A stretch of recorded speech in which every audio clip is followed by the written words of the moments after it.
But you will receive power when the Holy Spirit has come upon you, and you will be my witnesses in Jerusalem and all Judea and Samaria, and to the ends of the earth.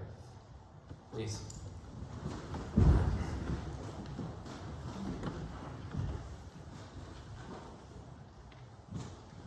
Listen to this, my friends.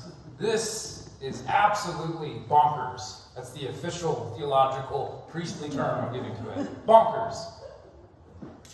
According to the estimates of historians, by the end of the year 100 CE, there were fewer than 10,000 Christians in the entire Roman Empire. Followers of Jesus only made up 1/100th of 1% of the entire population back then. But by the end of the year 200, though, the number of Christians increased to somewhere around 200,000. Even though they still only made it a tiny little portion of the overall population, we should note that over the course of just 100 years, the church grew 20 times larger, right? That's pretty significant. Can you imagine the church basically growing somewhere around 20 times larger in the course of your lifetime, right? It's hard to imagine, isn't it? We've seen things gone the opposite direction.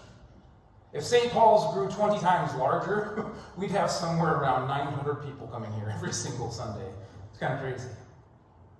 But it doesn't end there. Staggeringly, between the years 200 and 250, the number of Christians rose to over 1 million. In other words, in just 50 years' time, the church went from having 200,000 people to over 1 million people. But then, and this is absolutely nuts, bonkers, I tell you, by the year 300, only another 50 years later, the number of Christians in the empire is estimated to have skyrocketed from 1 million to 6 million. Now here's the really, really crazy thing, as if the numbers in and of themselves are not crazy enough. All of this growth happened before the year 300 CE. But the Nicene Creed wasn't finalized until the year 325. So all of this dynamic growth happened before there was such a thing as a universally agreed upon dogma that united the church, right? And all of this growth had happened before the year 300 CE, but the books of the New Testament, they were not officially canonized until the year, do you know? 382. Meaning all of this growth occurred before there was such a thing as an official New Testament for the earliest Christians. Furthermore, persecution against Christianity did not stop in the East until the year 311, and it didn't stop in the West until the year 313. In other words, all of this explosive growth happened during periods of intense persecution, violence, and oppression against Christians. Now, some people have naively argued that Christianity didn't really grow until it became the official religion of the Roman Empire, Constantine and all of that stuff, right? No. All of this growth that we're talking about today, it happened not just before Christianity had become the official religion, but it happened while Christianity was still being oppressed, not even protected by the empire, right? Now here's the million-dollar question. How? How did this happen? How did this one-time fledgling little movement, composed of Hebrew fishermen, prostitutes, tax collectors, the poorest of the poor, heretics, sinners, and some Marys and Marthas, go on to win the hearts of 6 million people in just 300 years' time? How?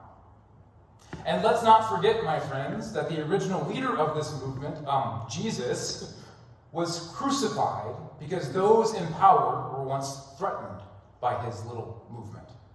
Let's also not forget, my friends, that all of this growth happened despite the fact that the church's earliest leaders were also, most all of them, brutally persecuted and executed by the Roman Empire and by other people in authority.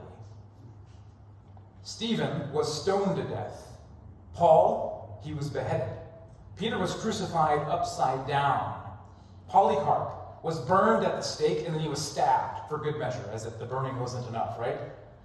Ignatius of Antioch was mauled, eaten alive by lions. And that's just to name a few. of the early Christian martyrs. So let's get this straight. The earliest Christians had no official dogma to unite them. They had no official New Testament. On the best days, they were not protected by the empire. On the worst days, they were being actively persecuted by the empire. And most of the leaders of this movement were murdered in very gruesome and public ways.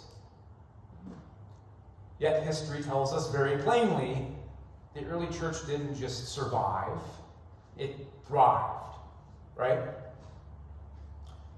Is it just me, or do we today perhaps have something to learn from these earliest Christians, especially since we are living in an age of rapid church decline? Perhaps they had put their finger onto something, some innate human need, some collective shared human impulse that the modern church has lost sight of. Could it be for all of the things that they were lacking, maybe they had something really important that we today are lacking? And the answer, as we will see both this week and next week, is yes. Yes, they very much did have something that we in the church today are lacking. Maybe not lacking, maybe that's not the best word. We just don't have enough of it. It is here, but it's been pushed to the margins, big time. Something that was so central to the identity of the earliest Christians, we have shoved to the perimeters, right? To put it bluntly, they had a common spirituality that many back then and so many people today still hunger for, yearn for. And the best way of saying it, and the short way of saying it, is they had a common practice of meditation. They really did. Meditation was woven into the very fabric of the church's existence. To be a Christian back then was to be a contemplative. And as we'll see next week, Jesus was a mystic, and he passed on a particular method of meditation to his followers. My friends, this meditation practice, it was central to the early church's identity and way of life.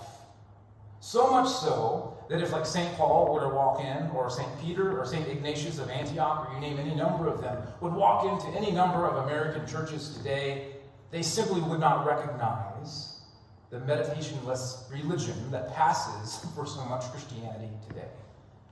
These saints would see a church that is only a shell of its former self. Now here's the thing, this is interesting. The earliest Christians learned meditation before they had a formalized creed. The earliest Christians learned meditation before they even had a finalized New Testament. Most of them did not have buildings at that time, but they had meditation. In other words, the practice of meditation or contemplative prayer or habitual recollection, or whatever you want to name it as, doesn't matter. It was more central to the faith for them than the written New Testament or the Creed or even their buildings, because they didn't have it. And their collective spirituality, that was the main thing that triggered all of this phenomenal growth that history tells us about. And if you don't believe me, that's okay. You can take it up with saints like Athanasius. They're on my side on this one if you don't believe me.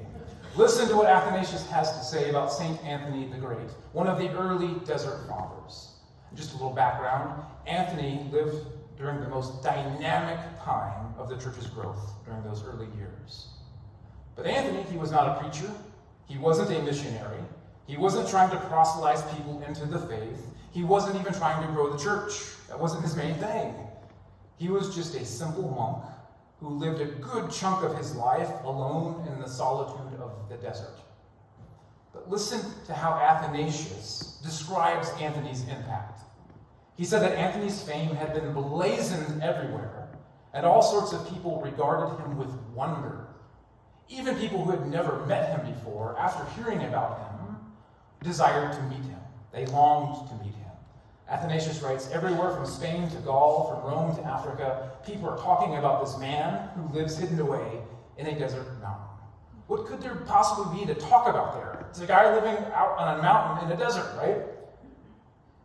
But Athanasius says that Anthony's fame, it didn't come from his writings or his wisdom or his talent or anything like that. It wasn't like he was a great teacher or preacher or a charismatic leader or anything along those lines. No, it was exclusively Anthony's, quote, piety towards God that drew the masses to him. God drew the whole world to Anthony back then because his life emanated healing and wholeness. His life manifested the divine presence, and people could sense that within him. In Anthony, people saw someone who had figured out what it means to be a human being, right? A grown human being, mature, well-rounded, balanced, centered. In other words, he had a real Dalai Lama, Desmond Tutu thing going for him, right? That was the vibe. Who doesn't want to be around those people? Another way of saying it, it was the fruit of Anthony's contemplative, meditative way of life that attracted the world to him. People saw and they heard about Anthony's attributes, like his peaceful demeanor, his centered way of life, and his exuberant joy, right? Even though the desert had been quite cruel to him, it didn't take his joy from him. And they realized the things that he had been cultivating within himself were the very things that they had been missing in their lives all along. They yearned to learn from Anthony. Athanasius concluded his biography on Anthony by saying that this sort of thing is not at all unique to Anthony, though. Even if you don't become a desert monk, everyone who pursues a contemplative path in life, everyone who plays around with meditation and tries to figure it out, will eventually have a similar magnetic impact on the world around them. I mean, all Anthony wanted to do was flee from the world so that he can go and meditate in the desert in peace, right? But the world chased him into the desert just so it could sit at his feet and learn from his ways, right? For Athanasius, and this is key, my friends, this morning, Anthony's story is clearly not just Anthony's story. Athanasius used Anthony as a metaphor for the church at that time. In the same way that Anthony had drawn the whole world to himself through his contemplative way of life, the church at that time had drawn the whole world to herself through her contemplative way of life. And it's no mystery how this happened, my friends. Thanks to John Cassian's writing and other saints, his writings, we actually know the exact method of prayer, the exact method of meditation that Anthony and these monks were both using and teaching to others. You see, not too long after Anthony died, John Cassian went on a pilgrimage into the desert to learn how to pray. That was the goal. But at one point in his journey, a monk named Abba Isaac, or Father Isaac, someone who actually knew Anthony and referred to him as Blessed Anthony, he told John Cassian about a prayer formula that all of the desert monks at that time had been practicing, using for a long, long time. And they in turn were teaching others this prayer formula. And the reason they taught this specific formula for meditation was because it was simple and it was accessible to every single person who wanted to try it. Regardless of someone's background, regardless of whether one could read or write, regardless of one's spiritual maturity or lack thereof, everyone could practice this little prayer method and discover their union with God. This prayer formula is what we would today call a mantra, and it was handed down to the desert monks by the oldest monks there. Those oldest monks there, they in turn would have received it from those who came before them, right? Now, this general meditation method, as we're going to see next week, goes all the way back to Jesus himself. We just are in the habit of overlooking it when we approach the scriptures. But the specific mantra that these particular desert monks used, it goes back at least to the year 250 CE, probably even earlier. Now, remind me, my friends, what was happening during the year 250 CE? Yeah, 5 million people were converting to the faith. That's what was happening at that time. So during the era of the early church's most explosive growth, Cassian tells us that lots of Christians, countless Christians, were praying a specific prayer mantra. And the mantra was this. It's simple. Come to my help, O God. Lord, hurry to my rescue. Does anybody recognize that? Somebody should. It's Psalm 70, the opening line. It's also the opening line of our evening prayer service. O God, make speed to save us. O Lord, There we go. Abba Isaac, or Father Isaac, even gives specific instructions on how everyone was praying this mantra at the time. Listen to this. The thought of this mantra should be turning unceasingly in your heart.